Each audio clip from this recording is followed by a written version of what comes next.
हाँ जी, इस बात की समझ आई है जो मैं अब कर रही हूँ।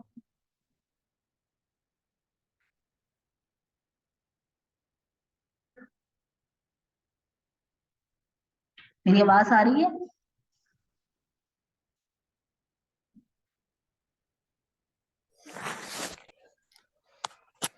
आ रही है। कि कैसे आपने कैटेगराइज करना है, it's all depend on research. कि जितनी आप रिसर्च करते हैं टॉपिक के बारे में उतना आपको पता चलता है। अब आपने इसमें सिर्फ और सिर्फ चार जो है वो एब्स्ट्रैक्ट लिखने हैं, चार एब्स्ट्रैक्ट, मतलब चार रेफरेंसेस आप ऐड करेंगे। अब वो भी मैं बता देती हूँ कैसे है, पहले इसको हम ओवरव्यू कर लेते हैं। तो अब इसमें बायो एजेंट्स यूज किए हुए हैं। और नेक्स्ट जो है वो मेरा मेन टॉपिक जिसपे मैंने ट्राइकोडर्मा के बारे में बताना है। तो ट्राइकोडर्मा किन्होंने यूज किया है। तो इस तरीके से मेरा जो है अब एब्स्ट्रैक्ट सारा जिसमें ट्राइकोडर्मा यूज किया हुआ होगा मैंने उसके एब्स्ट्रैक्ट ऐड किए हैं। ये देखें कि 25 एब्स्ट्रैक्ट या 25 तक आ गया है। ये सारा एक एब्स्ट्रैक्ट उठाया। ठीक है। ये सारा क्या है, ये पेपर में इंक्लूड है, ये चैप्टर में इंक्लूड है, इसलिए इसका बड़ा है। अगर आप लिखते हैं एक अ, अपना थीसिस, उसका इससे कम होंगे।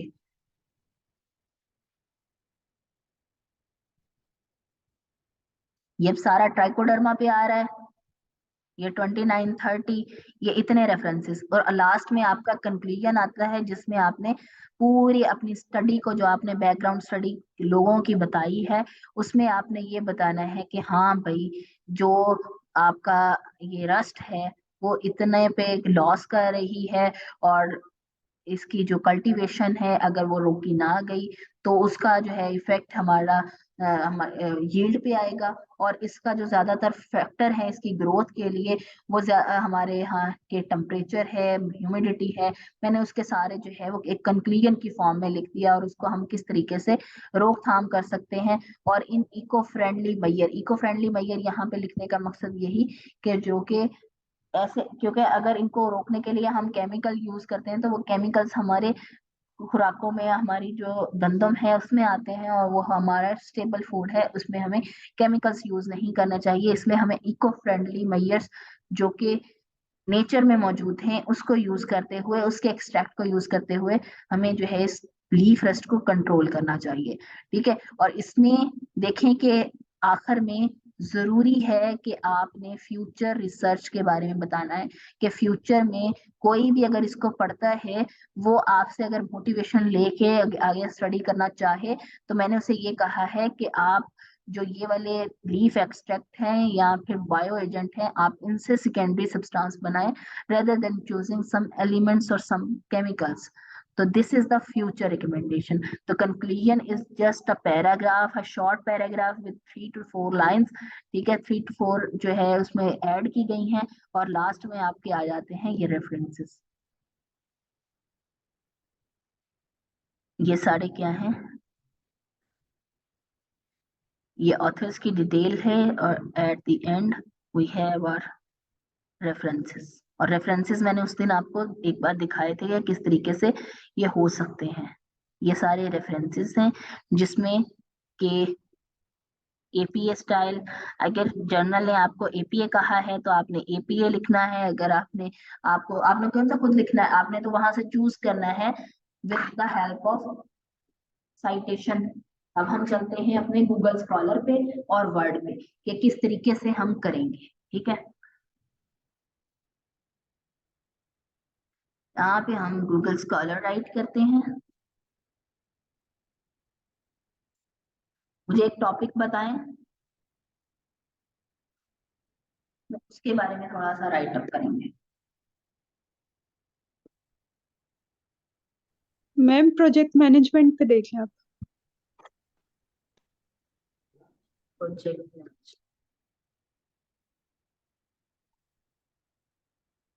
इसमें बहुत सारे जब आप लिखते हैं ये आपको कीवर्ड्स की नेक्स्ट देता है सजेशंस के, अगर आपका टॉपिक इससे रेलिवेंट है you can search also tools, skills, institute, software.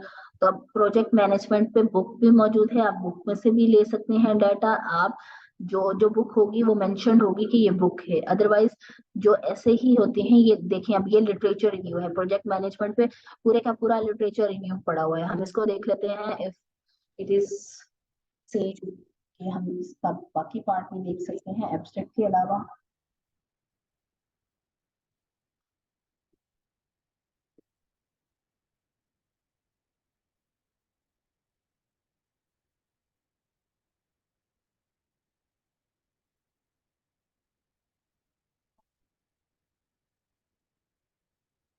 Google he of हो गया।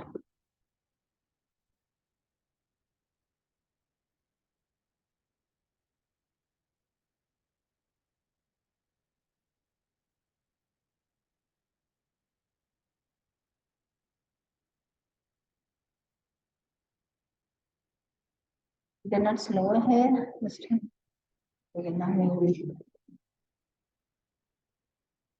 सर्च गूगल स्कॉलर और इस पे हम राइट करेंगे प्रोजेक्ट मैनेजमेंट, और इसमें हमने ये इसका लिटरेचर रिव्यू ही ओपन किया था। लिटरेचर रिव्यू में हमेशा सिर्फ और सिर्फ एब्स्ट्रैक्ट होते हैं। जब हमने अपनी तरफ से राइट करना है, लाइक मेरा जो है वो टॉपिक प्रोजेक्ट मैनेजमेंट का है, मैंने क्या करना है, मुझे अदर पेपर से कोई रेलिवेंसी नहीं है कि उसमें क्या लिखा हुआ है, लेकिन ये नहीं है कि आपने सिर्फ अंधाधुंध ठाने एब्स्ट्रैक्ट, ये आपने सिर्फ और सिर्फ अपने एब्स्ट्रैक्ट पूरे नहीं करने, बल्कि अपने टॉपिक को डिफाइन भी करना है, टॉपिक के बारे में होना चाहिए। अब अगर ये प्रोजेक्ट मैनेजमेंट इन्होंने पूरा नहीं बताया, चले हम इसके बारे में, अगर मेरा प्रोजेक्ट मैनेजमेंट ही होता और इस पेपर में मुझे अपना जो चीज है वो मिल रही है कि इसमें एनालिसिस भी है, ये देखिए अगर इसको हम थोड़ा सा रीड कर लें तो इसमें क्या बताया हुआ है कि ये पेपर जो है वो मेथोडोलॉजी रिजल्ट किसके बारे में, कंटेंट एनालिसिस रिसर्च के culture on culture with in the learning project management peer review, और ये सारा जो है इसका, अब ऐसा जो एब्स्ट्रैक्ट है जिसमें सारा सारा ये बताया हो कि ये पेपर किसके बारे में है, तब हम क्या करेंगे कि इसकी स्टार्टिंग की लाइंस जो हैं वो हम यहाँ से, जो कि पेपर डिस्क्राइब दा, क्योंकि हमें ये जरूरत नहीं है, आपने अपने अल्फाज में इसको बयान करना होता है। तो मैं यहाँ से लूंगी कंटेंट एनालिसिस से, और बीच में भी मैं देखूंगी कि आइदर कि इसकी जो चीजें हैं वो मुझे यूज करनी है या नहीं करनी। और ये नहीं है कि आप वो अपने पेपर की सिर्फ सिफ्तें कर रहे हैं तो आपने उसको ऐड करना है, नहीं, आपने वो चीज जो कि आपके मुताबिक की है वो आपने लेनी है, अदरवाइज आलतू फालतू चीजें आपने डिस्कार्ड कर देनी है। जैसे कि शुरू में पेपर का बताया हुआ था कि पेपर बताता है मैथोडोलॉजी रिजल्ट और ईच एंड एवरीथिंग, जबकि हमने उस वो हमारे साथ रेलिवेंट नहीं है। अब इसमें ये बताया हुआ है कि इन्होंने 770 जर्नल आर्टिकल्स इसमें ऐड किए हैं, 93 बुक्स को कंक्लूड किया है, और 4 मेजर प्रोजेक्ट मैनेजमेंट के लिटरेचर रिव्यू को इसमें ऐड किया है। अब यहाँ ऐसे जो है, जब आप लिटरेचर रिव्यू लिख रहे होते हैं तब आपने लिटरेचर रिव्यू का नहीं लेना होता, तो यहाँ पे ये जरूरी नहीं था, इसलिए हम दूसरे, आपने किस में से लेना होता है, पेपर में से लेना होता है, तो हम किस में से लेंगे, पेपर में से लेंगे, ये सिर्फ आपको दिखाने के लिए। वर्ड प्रोजेक्ट मैनेजमेंट, अब जो इसमें इंफॉर्मेशन होगी वो इंट्रोडक्शन होगा, मेथोडोलॉजी होगी, रिजल्ट होगी और फ्यूचर रिकमेंडेशन होगी।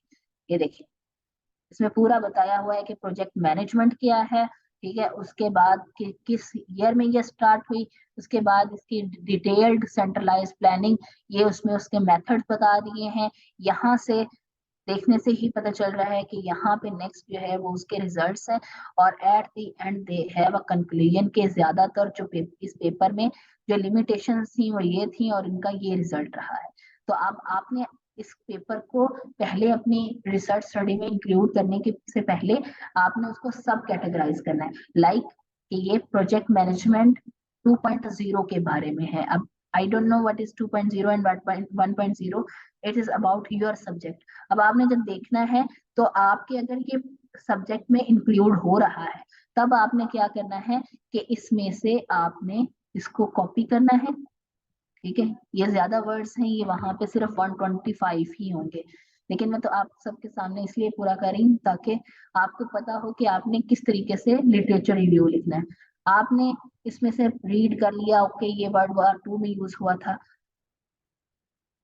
अब आपने इसको पैराफ्रेज किया। पैराफ्रेज करने के बाद फिर इसको एक बार रीड करें। रीड करने का मकसद ये है कि कोई एक्स्ट्रा इंफॉर्मेशन जो कि आपके लिटरेचर रिव्यू के साथ मैच नहीं कर रही वो आपने ऐड नहीं करनी। In the relatively stable political economic and technological environment of post War II, मतलब यहाँ से हम लिख सकते हैं। तो आपने यहाँ पे क्या करना है, कॉपी किया और आपने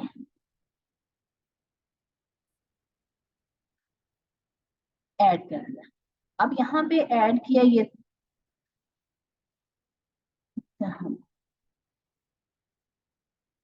1.0 कर लेते हैं ताकि आपको नजर आ जाए। अब आपने क्या करना होता है, जो आपका थीसिस है उसमें आपने स्टार्टिंग में लिखना होता है कि लाइक ये हमने पेपर कहाँ से लिया था, गूगल बार बार बंद हो रहा है। ये पेपर हमने लिया था, इसके जब हम बैक करते हैं, ये इसकी साइटेशन है। ये एपीए स्टाइल, अगर आपके जर्नल ने या आपके जो क्लाइंट हैं उन्होंने क्या कहा है कि आपने एपीए स्टाइल लेना है, ज्यादातर एपीए स्टाइल का कहा जाता है। आपने एपीए स्टाइल को कॉपी किया, यहाँ गए रेफरेंसेस,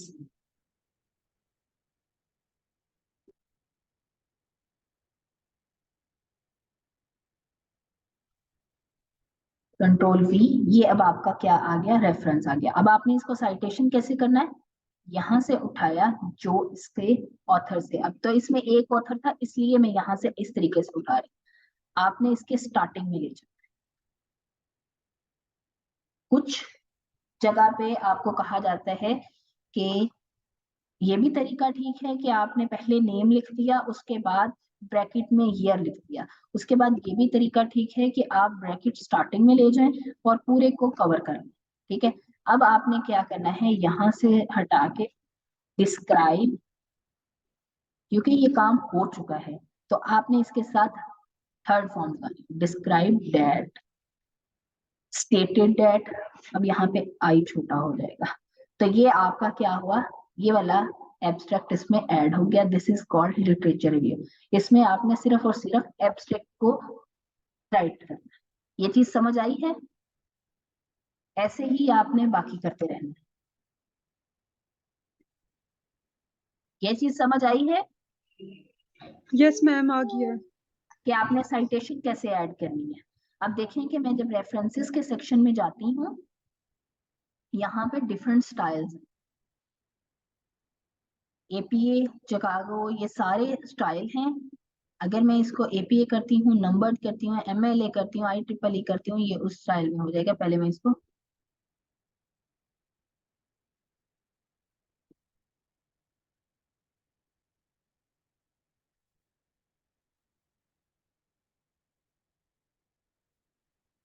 मोस्टली स्टाइल यही है। अगर नंबर, ये हमारा एंड नोट है, ये एक टूल है जिसके जरिए हम करते हैं, लेकिन अभी आपको इसकी मैं नहीं दूंगी, ये भी मैनुअली जैसे कर रही हूँ इसी तरीके से आपने ऐड करना है। अच्छा, सपोज टू के यहाँ पे अगर ज्यादा आ गए, यहाँ पे हम एक ऐसा देखते हैं कि अगर ऑथर ज्यादा आ गए तो आपने क्या करना है। मैं सिर्फ और सिर्फ अब साइटेशन आपको दिखा रही हूँ, जैसे इसमें बहुत ज्यादा हैं, ये सारी बुक्स हैं, ये हैं, इसमें भी एक ही है, इसमें दो हैं। ऑथर्स अगर दो होंगे तो देखिए इनके दरमियान एंड आएगा और सेम एज इट इज इसको हम उठा के लिख देंगे। अगर एक से ज्यादा हुआ, मतलब दो से ज्यादा होंगे, तो आपने क्या करना है, एट आल ऐड करना है। ऐड कर देते हैं कि हमने ये ऐड किया है, तो इसका आपने ये सारा ऐड करना है। लेकिन अगर यहाँ 4 या 5 हुए तब आपने नहीं करना, सिर्फ और सिर्फ पहले का ये उठाना है, पहले का आप पूरे का पूरा उठाएंगे। ठीक है, उसके बाद आपने लिखना है एटाल। मैं आपको करके दिखाती हूँ। हम इसी में एडिट कर लेते हैं, ठीक है। यहाँ से मैं ऐड डिलीट करके, ये आपका ऑथर नेम आ गया। उसके बाद आपने लिखना है ET स्पेस AL डॉट, जो कि फुल स्टॉप कॉमा स्पेस। अब ये जो एट आल है इसको आपने इटैलिसाइज कर देना। इसको आपने कंट्रोल, ये देखिए कंट्रोल आई से भी कर सकते हैं, यहाँ पे आप इससे भी कर सकते हैं। ये इटैलिसाइज हो गया जब ज्यादा लोग होंगे। ये बात समझ आई है?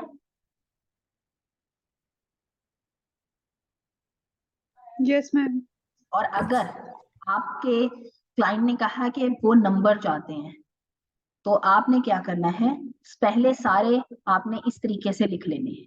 लिखने के बाद आपने क्या करना है, इनको नंबराइज कर देना है। पहले इनको नंबर जब करेंगे, ये मैनुअली तरीका बता रही हूँ, इनको जब आप नंबर करेंगे 1 2, अब 1 नंबर पे मेरा लेविट है, ठीक है, तो मैं इसको नेम क्या दे दूंगी, इस यहाँ से साइटेशन हटा के फिर हम लगाते होते हैं बड़ी ब्रैकेट, और इसमें हमने लिख दिया 1। तो इसका मतलब है कि ये साइटेशन 1 के की है।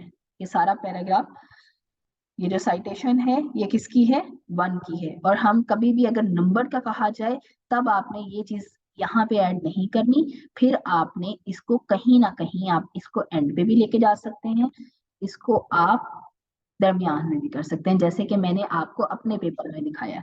नंबर वाला आपने स्टार्टिंग में नहीं करना, नंबर वाला आप आखिर में करते होते हैं या किसी दरमियान में कर देते हैं।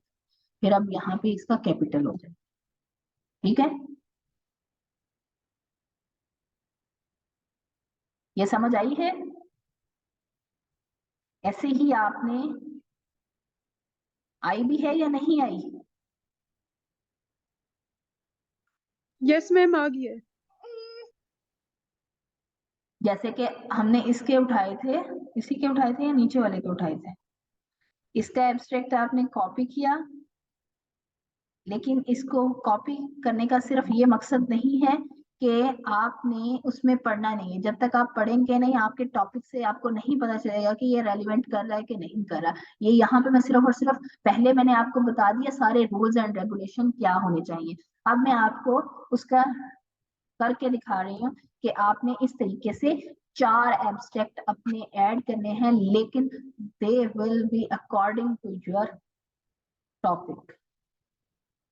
ओके, टॉपिक के मुतालिक होने चाहिए। अब यहाँ पे हमने इसको ले लिया, इसका हम क्या करेंगे, फिर दोबारा से वो चाहे वहां पे जाएंगे, बैक करेंगे, इसकी साइटेशन लेंगे, जैसे मैंने इसको लिया था।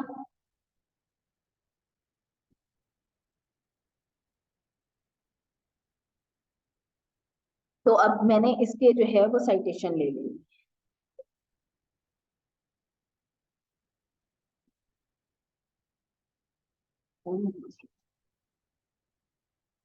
स्क्रीन शो हो रही है?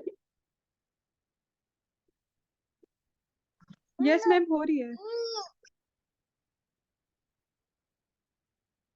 ये देखेंगे, ये पेपर से लिया था। यहाँ साइटेशन पे जो कि कॉमास है, इन पे जब आप क्लिक करेंगे ये आपको दे देगा। यहाँ से आपने क्या करना, कंट्रोल C करके यहाँ पे रेफरेंस ऐड करेंगे। रेफरेंस ऐड करने के बाद आप उसी टाइम साइटेशन ऐड करेंगे। ये अगर आप काम आखिर तक छोड़ेंगे ना, तो आपको भूल जाएगा कि क्या ये कौन से में आना था और कहाँ आना था, इसलिए आपने उसी टाइम इसको करना है साथ साथ। अब यहाँ पे देखें, दिस पेपर एग्जामिन, हमने अपने अंदर ये नहीं लिखना। हमने ये चीजें जो कि पेपर एग्जामिन कर रहा है या लिटरेचर रिव्यू, हमने उसका मेन मकसद लिखना है। यहाँ से मैं क्या करूंगी, इसको डिलीट कर दूंगी। अब यहाँ पे अपनी साइटेशन लिखी, यहाँ पे क्या करेंगे, स्टेटेड दैट, ठीक है, स्टडीड दैट, ये चीजें आप ऐसे वर्ड्स यूज करेंगे। और इसका जो ई कैपिटल में है, इसको हम स्मॉल लेटर में लेंगे।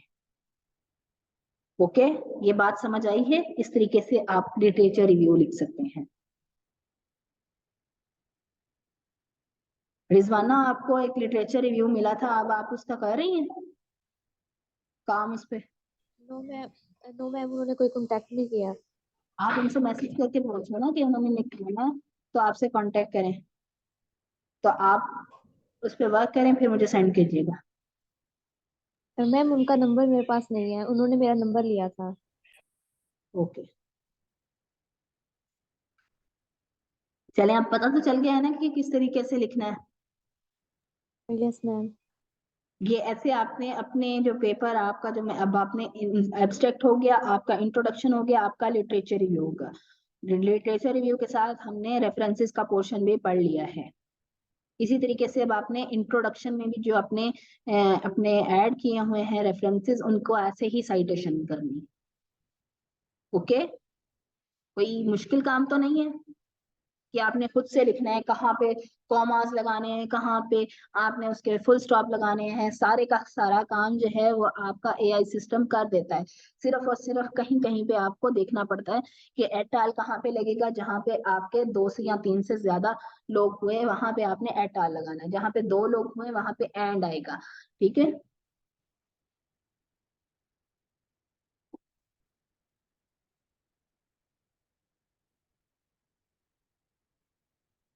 कोई मसला तो नहीं है अब इसमें? अब कल तक आप लिख लेंगे ना आप ये अपना रिव्यू लिटरेचर? आपने सिर्फ और सिर्फ 4 इसमें ऐड करने हैं, ज्यादा मैं नहीं कह रही। जी मैम ठीक है। चलें जी, रेफरेंसेस ऐड करके अब आपका काम क्या है कि एब्स्ट्रैक्ट में तो रेफरेंसेस नहीं आते, इंट्रोडक्शन में भी रेफरेंसेस आएंगे और लिटरेचर रिव्यू में भी आएंगे, वो आप करें। तो नेक्स्ट जो हमारा कल का टॉपिक होगा उसमें हम रीड करेंगे कि मेथोडोलॉजी कैसे लिखनी है।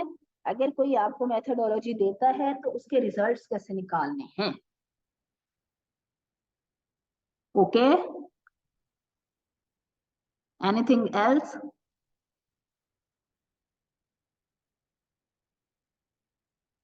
समझ आ गई है? Yes ma'am. यस। तो अब यह काम हो जाएगा, इंट्रोडक्शन आपका हो गया है।